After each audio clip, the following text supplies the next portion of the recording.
Now the other area which has caused some political comment is the tax cap itself. I brought this in 3 or 4 years ago, not with the intention of attracting super wealthy people to the Isle of Man to sit here on their money playing golf all day and really making no contribution to the Isle of Man.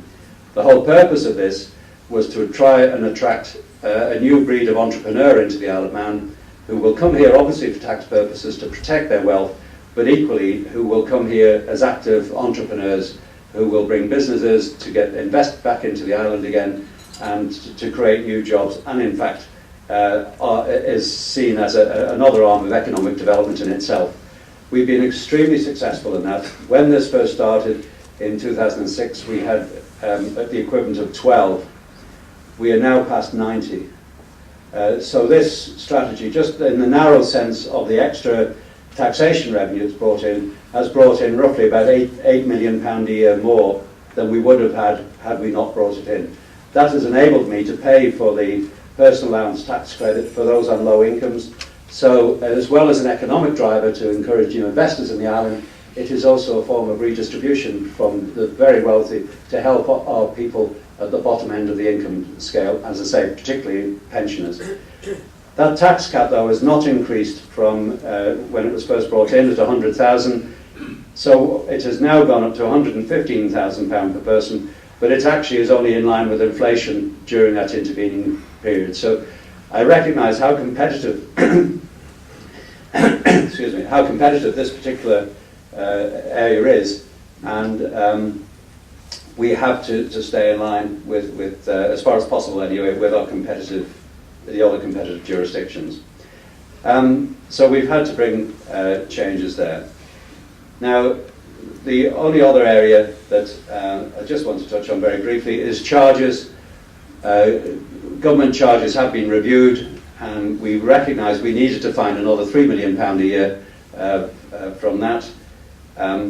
Again, it's not something that gave us a lot of joy, but we've increased it by a further 3 million, and the main ingredients of that is an increase in vehicle excise duty, assuming it gets Tynwald approval.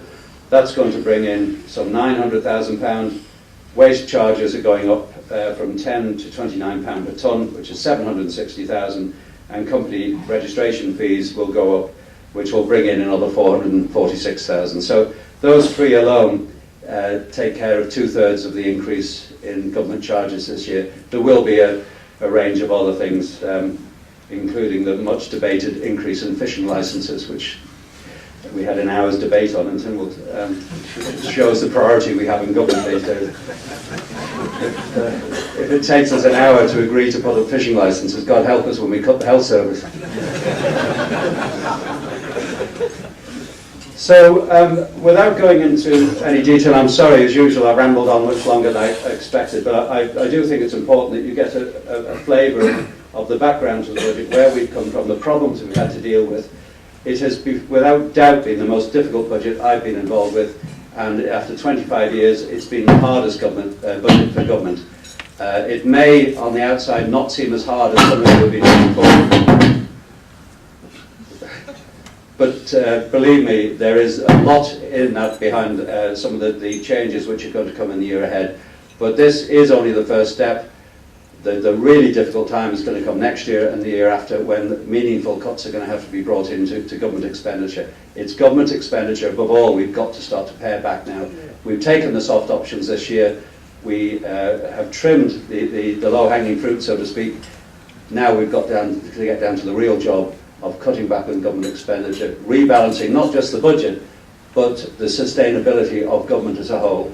And we need everyone working together on this, and I very much hope we can do. So, ladies and gentlemen, sorry I've taken again, as I always do. I will one year, I promise, write a speech, and I'll know what I'm going to say then. I'd just like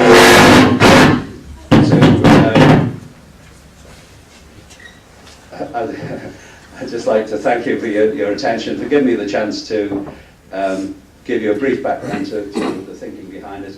And I'm very glad now to take any questions if I can help. Thank you.